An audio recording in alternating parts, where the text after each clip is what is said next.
ओम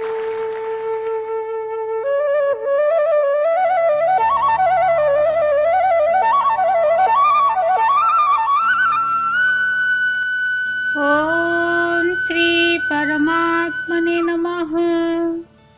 प्रणाम। गुरुगीता चैनल को आपण मानकु स्वागत जनाउछि। आजिर विषय होछि पाप कौन और नरक कौन। पाप कौन? धर्म और नीति विरुद्ध रे करा जाउथबा आचरण को पाप कुहा जाए। दोष को मध्य पाप कुहा जाए। अपराध को मध्य पाप कहती। हिंसा अर्थात कौनसी लोक को मारी पिटी कष्ट देवा एक पाप। चोरी एक पाप। चुगुली परनिंदा करिबा अर्थात या कथा ता आगे कहिबा मध्य पाप। निष्ठुर होई किछि भी कही अन्यर मन को कष्ट देवा होछि पाप। छल कपट करी कथा कहिबा अर्थात मन रे गोटे कथा थिबो सामना रे आउ गोटे प्रकार कथा कहिबा होछि पाप।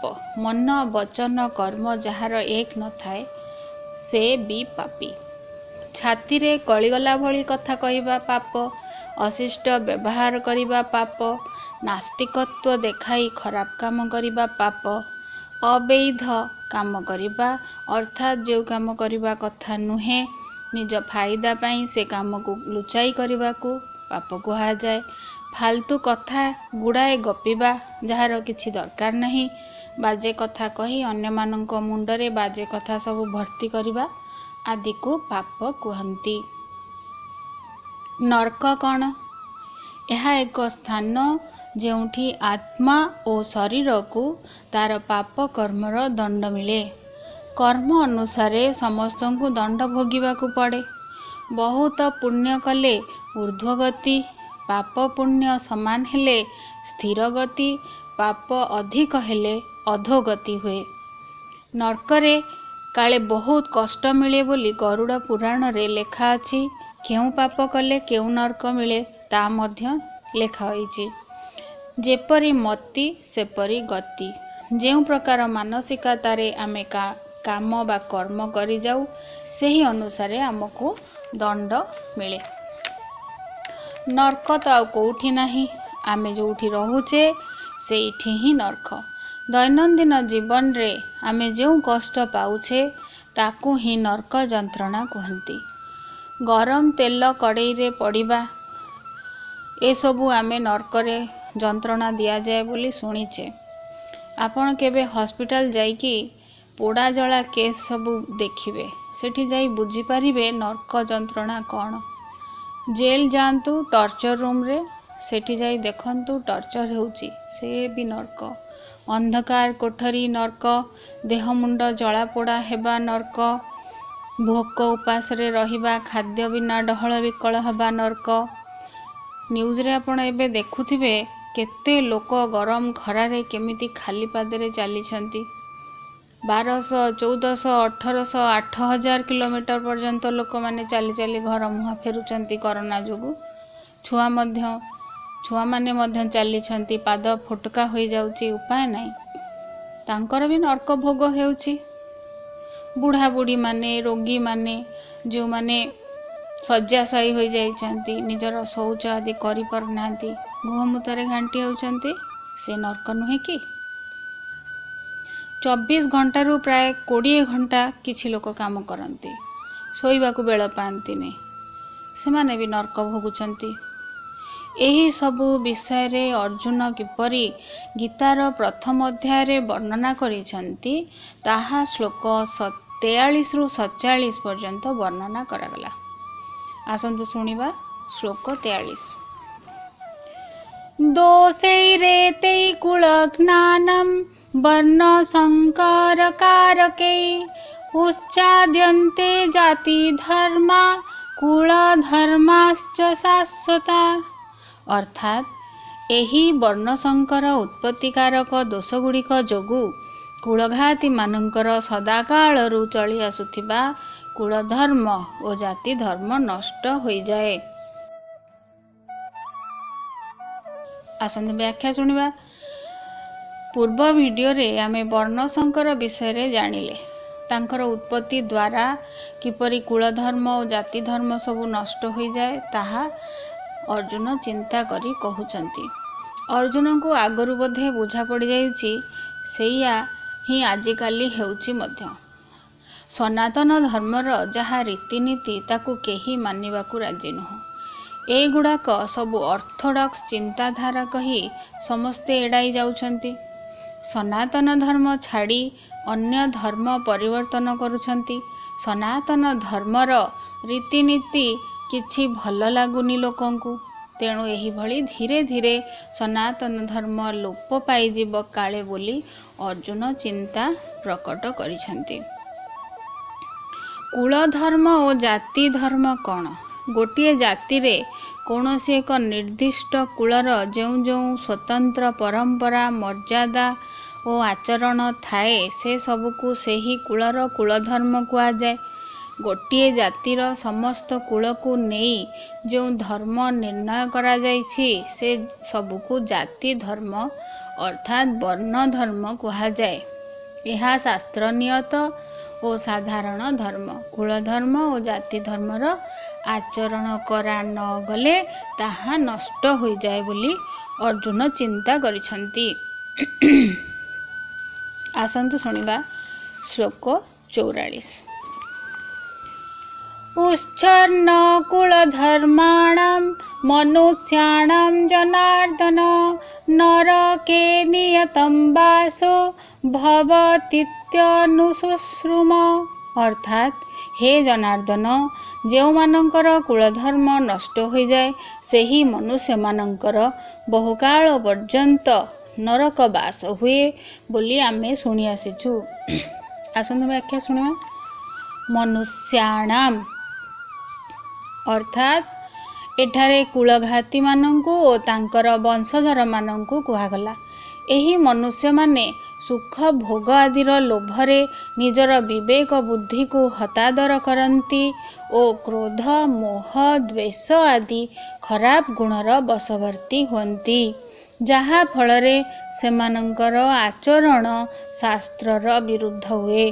फलरे सेमानंकु एही मर्त्य लोकरे ही दुर्गति प्राप्ति हुए। निंदा अपमान तिरस्कार आदि दंड रूपे मिले। रोग मध्य एक प्रकार दंड। किंतु भगवान मनुष्य को स्वतंत्रता बा फ्रीडम देइछंती। कर्म करिबा मनुष्यर स्वतंत्रता। काम करिबो केमिति जे भल फल मिलिबो सेति जदि विवेक बुद्धि कथा मानी आमे कर्म करंती ताले नरकरु मुक्तिर बाट मध्य अछि। से सबु भगवान पर अध्याय रे सबु कहिबे। भाबिबो केमिति जहाँ आमे भाबंती सेतिरु ही तो कर्म हुए। शुद्ध भावना द्वारा किपरि स्वर्ग सुख मिलिबो ताहा आमे पर अध्याय गुडी करे जानिबा। अर्जुन एते बाजे चिंता गुड़ाए करिछंती जे तांकर निज उपरे की प्रभाव पड़िला ताहा से निम्न श्लोक रे जणाउछंती। श्लोक 45। अहो बत महात् पापं कर्तुं व्यवसिता वयं जद्राज्य सुख लोभेन हन्तुं स्वजनमुद्यता। अर्थात बड़ आश्चर्य और दुखर कथा जे आम्भे माने घोर पाप करने निश्चय करि नेछु। राज्य और सुख लोभरे निजर स्वजन मानंकु मारिबा पई प्रस्तुत होई जाइछु। आसंतु व्याख्या शुणिबा। दुर्योधन आदि तो दुष्ट सेमानंकर धर्म प्रति दृष्टि नाही। लोभ एमानंक मुंड उपरे नाचुछि। तेणु एमाने युद्ध पाई प्रस्तुत हो जाइछंती। एटा किछि बड़ कथा तो नुहे। किंतु आमे माने तो धर्म अधर्म कर्तव्य कर्तव्य पाप पुण्य विषय सबू जानू। सबू जानी मध्य मूर्ख परी आमे माने किपरि घोर पाप करने को निष्पत्ति नेलु। युद्ध तो युद्ध पुणी निज लोकं को मारिया को ठिया हो जाइछु, जहाँकि बहुत आश्चर्य कथा और अनुचित मध्य। एहिभଳି अर्जुन निजକୁ ଅନେକ ତିରସ୍କାର କରିଛନ୍ତି। ତାଙ୍କୁ ଲାଗୁଛି ଆମେ ସବୁ ରାଜ୍ୟ ସୁଖ ଲୋଭରେ ବୋଧେ ଏମାନଙ୍କୁ ମାରିବାକୁ ଯୁଦ୍ଧ କରୁଛୁ। ଏହାର ଅର୍ଥ ସେ ଜାଣିଥିଲେ ଯେ ଯୁଦ୍ଧ ସେ ଜିତିବେ, ଯୁଦ୍ଧ ଜିତିଲେ ସେ ରାଜ୍ୟ ପ୍ରାପ୍ତି କରିବେ। ତଥାପି ତାଙ୍କୁ ମୋହରୂପକ ଦୋଷ ମାଡ଼ି ବସିଛି, ତେଣୁ ସେ ଯୁଦ୍ଧ କରିବାକୁ ପାପ ବୋଲି କହିଲେ।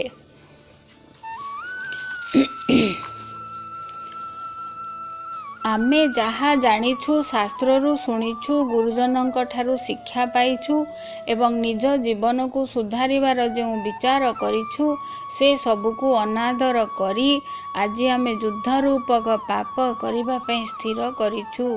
ଏହା ଘୋର ପାପ, ମହାତ୍ ପାପମ୍ ବୋଲି ସେ ଏଠାରେ କହିଛନ୍ତି।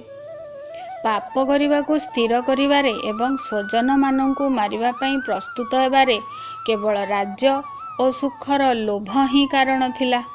ତାତ୍ପର୍ଯ୍ୟ ହେଲା, ଯଦି ଯୁଦ୍ଧରେ ଆମର ବିଜୟ ହେଲା, ତାହେଲେ ତ ଆମକୁ ରାଜ୍ୟ, ବୈଭବ ସବୁ ମିଳିବ, ଆମକୁ ଆଦର ସତ୍କାର ମିଳିବ, ଆମର ବହୁତ ମହତ୍ତ୍ୱ ବଢ଼ିଯିବ, ସମଗ୍ର ରାଜ୍ୟ ଉପରେ ଆମର ପ୍ରଭାବ ରହିବ, ସବୁଆଡ଼େ ଆମର ଆଦେଶ କାମ କରିବ, ଆମ ପାଖରେ ପ୍ରଚୁର ଧନ ହୋଇଯିବା ଦ୍ୱାରା ଆମେ ମନ ଇଚ୍ଛା ଭୋଗ ଓ ସାମଗ୍ରୀ ଏକାଠି କରିପାରିବୁ, ଖୁବ୍ ଆରାମ ସୁଖ ଭୋଗ କରିବୁ ଇତ୍ୟାଦି। ଏହିପରି ରାଜ୍ୟ ଓ ସୁଖର ଲୋଭ ଆମକୁ ଗ୍ରାସ କରିଛି। ଆମ ପରି ମନୁଷ୍ୟଙ୍କ ପାଇଁ ଏହା ସର୍ବଥା ଅନୁଚିତ ବୋଲି ଅର୍ଜୁନ କହୁଛନ୍ତି। ଏହି ଶ୍ଲୋକରେ ଅର୍ଜୁନ କହିବାକୁ ଚାହାନ୍ତି ଯେ ନିଜର ସଦ୍ବିଚାରକୁ ଓ ଜ୍ଞାନକୁ ଆଦର କରିବା ଦ୍ୱାରା ହିଁ ଶାସ୍ତ୍ର ଓ ଗୁରୁଜନଙ୍କ ବଚନ ପାଳିତ ହୋଇପାରିବ। କିନ୍ତୁ ଯେଉଁ ମନୁଷ୍ୟ ନିଜର ସଦ୍ବିଚାରକୁ ନିରାଦର କରେ, ସେ ଶାସ୍ତ୍ର, ଗୁରୁଜନ ଓ ସିଦ୍ଧାନ୍ତର ସଦୁପଦେଶ ଗୁଡ଼ିକୁ ଶୁଣି ମଧ୍ୟ ଧାରଣ କରିପାରେ ନାହିଁ। ନିଜର ସଦ୍ବିଚାରକୁ ବାରମ୍ବାର ନିରାଦର ଓ ତିରସ୍କାର କରିବା ଦ୍ୱାରା ସଦ୍ବିଚାର ଜାଗ୍ରତ ହେବା ବନ୍ଦ ହୋଇଯାଏ। ଏପରି ସ୍ଥିତିରେ ମନୁଷ୍ୟକୁ ଦୁର୍ଗୁଣ ଦୁରାଚାରରେ ପ୍ରବୃତ୍ତ ହେବାକୁ ବାରଣ କରିବ କିଏ? ସେହିପରି ଆମେ ଆମ ଜ୍ଞାନକୁ ଆଦର ନ କଲେ ଆମକୁ ଅନର୍ଥ ପରମ୍ପରାରେ ପ୍ରବୃତ୍ତ ହେବାରୁ କେହି ରକ୍ଷା କରିପାରିବେନି। ଏଠାରେ ସତ୍ ବିଚାର ଆମର ନିଜର ବିବେକ ଓ ବୁଦ୍ଧି। ଆମକୁ ଖରାପ କାମ କରିବା ପୂର୍ବରୁ ଆମ ନିଜର ବିବେକ ଆମକୁ ବାଧା ଦିଏ, ଠିକ୍ ରାସ୍ତାରେ ନେବାକୁ ଚାହେଁ। କିନ୍ତୁ ଆମେ ଯଦି ବିବେକର କଥା ମାନି ସେଇ ରାସ୍ତାରେ ଯାଉ, ତାହେଲେ ଆମର ମଙ୍ଗଳ ହୁଏ। କିନ୍ତୁ ଯଦି ଆମେ ବିବେକର କଥା ସବୁବେଳେ ମନା କରିବା, ଶୁଣିବାନି, ବିବେକ ଧୀରେ ଧୀରେ ଚୁପ୍ ହେଇଯିବ, କହିବା ଛାଡ଼ିଦେବ। ତାଦ୍ୱାରା ଆମ ନିଜର ହିଁ ଖରାପ ହେବ। ଆମେ ଖରାପ ରାସ୍ତାରେ ଚାଲିକି ପାପକୁ ନିଜର ବଢ଼େଇ ଚାଲିବା, ଆଉ ପାପ ଅଧିକ ହେଲେ ଅଧୋଗତି ସୁନିଶ୍ଚିତ। ଏହିପରି ଭାବରେ ଅର୍ଜୁନଙ୍କ ଦୃଷ୍ଟି ଯାଉଛି ନିଜ କର୍ମ ବା କ୍ରିୟା ଆଡ଼କୁ। ସେ ଯୁଦ୍ଧ ରୂପକ କ୍ରିୟାକୁ ଦୋଷଯୁକ୍ତ ମନେକରି ସେଥିରୁ ନିବୃତ୍ତ ହେବାକୁ ଚାହୁଁଛନ୍ତି। କିନ୍ତୁ ପ୍ରକୃତରେ ଦୋଷ କ'ଣ, ସେ ଦିଗକୁ ଅର୍ଜୁନଙ୍କର ଜମା ଦୃଷ୍ଟି ଯାଉନି। ଯୁଦ୍ଧରେ କୁଟୁମ୍ବମାନଙ୍କ ସହିତ ମୋହ, ନିଜର ସ୍ୱାର୍ଥ ଭାବ ଓ କାମନା ହିଁ ଅର୍ଜୁନଙ୍କର ଦୋଷ ଥିଲା। କିନ୍ତୁ ସିଆଡ଼େ ସେ ଜମା ଦୃଷ୍ଟି ଦେଇପାରୁନାହାନ୍ତି। ଅର୍ଜୁନ ଏଠାରେ ଆଶ୍ଚର୍ଯ୍ୟ ଓ ଖେଦ ପ୍ରକାଶ କରିଛନ୍ତି ଯେ ବାସ୍ତବରେ ଏହା କୌଣସି ବିଚାରଶୀଳ ବା ଧର୍ମାତ୍ମା କିମ୍ବା ସୁରବୀର କ୍ଷତ୍ରିୟମାନଙ୍କ ପାଇଁ ଶୋଭନୀୟ ହିଁ ନୁହେଁ।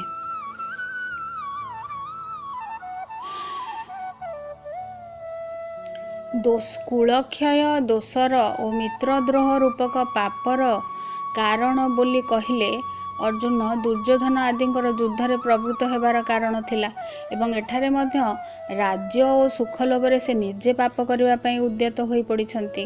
ଏଥିରୁ ପ୍ରମାଣିତ ହେଉଛି ଯେ ଅର୍ଜୁନ ଲୋଭକୁ ପାପର କାରଣ ମନେ କରୁଛନ୍ତି। ତାହେଲେ ଆମେ ଅନ୍ୟ ଶ୍ଲୋକରେ ସବୁ ଦେଖିବା ଅର୍ଜୁନ କାହିଁକି ଏପରି ପ୍ରଶ୍ନ କଲେ ଯେ ମନୁଷ୍ୟ ନ ଚାହୁଁଥିଲେ ମଧ୍ୟ କାହିଁକି ପାପଚରଣ କରେ। यार समाधान है एठारे अर्जुन कुटुंब मोह जोगु युद्धरू अलग हेबाकू निज धर्म मानि नेले, युद्धरे प्रवृत्त हेबाकू अधर्म मानि नेले। अर्थात एठारे तांकर शरीरादि को आधार करी केवल लौकिक दृष्टि रे से युद्ध को स्वजन मानकू मारिबारे लोभ बोली कारण देखौचंती। मात्र आगकू गीतार उपदेश शुणी शुणी तांको मनरे निज कल्याणर इच्छा जागृत हो जिबारु से गीता तृतीय अध्याय रे से प्रश्न करछंती जे कर्तव्य त्याग करी अकर्तव्य रे प्रवृत्त हेबारे किए कारण हुए। आमे आगकू अन्य सबु दृष्टि अर्जुन का कर्तव्य कौन थिला कौन नथिला आमे सब जानिबा। एथर आसंतु श्लोक 46। यदि माम प्रतीकारम् अस्त्रं शस्त्रपाणय धार्तराष्ट्रारणे हन्योस्तन्मे क्षेमतरं भवेत्। अर्थात जदि हातरे अस्त्र शस्त्र धरिथिबा एही धृतराष्ट्रंक पक्षर लोके रण प्रांगण रे प्रतिकार रहित और शस्त्र विहीन मोते मारि दियंती तथापि ताहा मो पाई अति हितकारक हेबो। आसंतु व्याख्या सुनिबा। अर्जुन कहउछंती जदि मु अस्त्र छाड़ीदेवी और युद्ध करिबिनी ताले राज्य सुख आदि नेबिनी ताहेले कौरव माने मध्य युद्ध करिबेनी, किंतु तथापि से माने रागिकी जदि मते मारी देवाकू गोड़ांती ताहेले मु चुपचाप मुंड तळकू करी बसी जीवी। से माने मते मारी देले भी किछि दुख नाही, मु पापरु मुक्त हेबी, मो आत्मा शुद्ध हेबो। अर्थात युद्ध न कले मु अनेक पापरु बंची जीवी। वास्तव रे युद्ध तो हबार ही थिला, से किंतु भाबुछंती जे सेटा तांको जोगु होउची, तांकर लोभ आ पाप बढ़ी जिबा द्वारा से सब जिनस को निज मुंड को नहीं जाउछंती। यहा परे श्लोक 47। संजय उवाच एव मुक्त्वार्जुन संख्ये रथोपस्थ उपाविशत् विसृज्य ससरं चापं शोक संविघ्न मानस। अर्थात संजय कहले एपरी कही शोकाकुल मना अर्जुन धनुर्बाण त्याग करी युद्ध भूमि रे रथर मध्य भागरे बसी पड़िले। आसंतु व्याख्या सुनिबा। संजय कहले अर्जुन तो केते उत्साहर सहित युद्ध करने को आसीथिले। युद्ध भूमि रे दुई सेनार ठीक मझिरे रथ को ठिया करी समस्त को देखी विषादग्रस्त हो गले। युद्ध करिबिनी कही हाथरू धनुषर सबू छाड़ीदेले। रथर मझिरे जेउठी ठिया होइथिले ठीक सेठी आंठू माड़ी मुह तलकू करी शोक मुद्रारे बसी पड़िले। अर्जुनंकर अंतर भीतर अत्यंत दुखरे भरी जाउछि। केते युद्धरे जीतिथिबा वीर अर्जुन आजी लाचार देखा जाउछंती। एही भली भाबरे संजय अर्जुनंकर विषय रे धृतराष्ट्र को जणैले।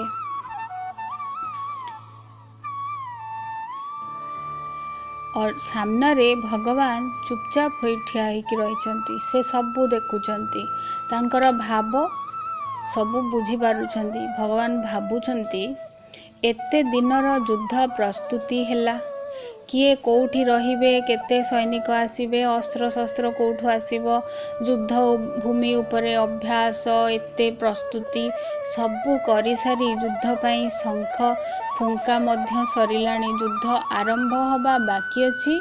अर्जुनंकर ये कि नाटक पुणी आरंभ हैला। भगवान किछि कहउनांती, चुप। जदि से किछि कहिदेबे अर्जुनंकर मानसिक अवस्था तो जहा से किछि बुझिबा अवस्था रे ही नाहंती। से भाबिबे जे युद्ध भली पाप न करिबा उचित थिला, किंतु भगवान को जोगु ही मत एमती करिबा को पड़िला कहि से भगवान को ही दोष देबे। सेथिपाई भगवान चुप रहिबाटा ठीक भाबिले। भगवान तो समस्तंकर मंगल करती। से जहा भी करती जीवर मंगल ही थाए, किंतु लौकिक बुद्धि थिबा मनीष ताहा बुझी पारेनी। पर अध्याय रे भगवान तांको कौन करिबा को हबो जणे काउंसिलर भली परामर्श देछंती। आदेश देउनाहांती, युद्ध करने को कहूनाहांती, केवल परामर्श देइछन्ती, बाट देखै देइछन्ती। गोटे गप शुणन्तु। थरे जड़े व्यक्ति बद्रीनारायण जाउथिले, जाऊ जाऊ बाट जानी पारलेनी। उत्तर आड़ को न जाई दक्षिण आड़ को चलिले। बाटरे आउ जड़े सांग संगे देखाला। से पचारे, भाई कुआड़े जाउच? यात्री जनक कहले, बद्रीनारायण। अरे याड़े कुआड़े? बद्रीनारायण रास्ता तो सेपटे रहिलानी। पुणी यात्री निज भूल बुझीपारी ठीक रास्ता रे चलिले। अर्थात सेही लोकटी यात्री को केवल रास्ता कहिथिला, किंतु बद्रीनारायण तो पहुँचाई देनी। ठीक सेहीपरि भगवान अर्जुन को ज्ञान चक्षु खोल देइचंती।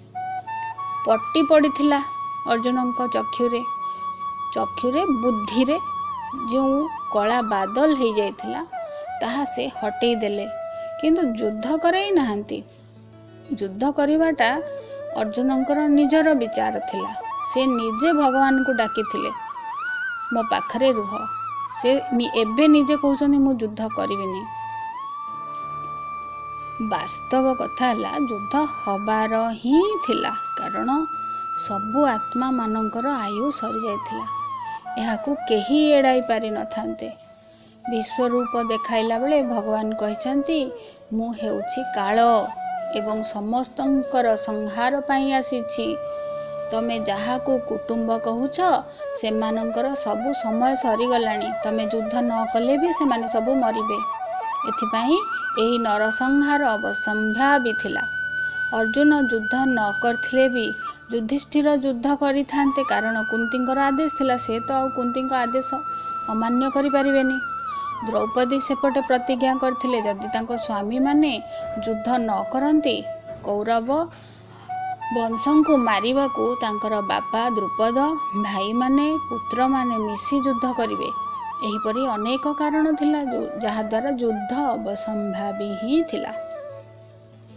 जहा हेबाकू अछि ताहा तो हबो।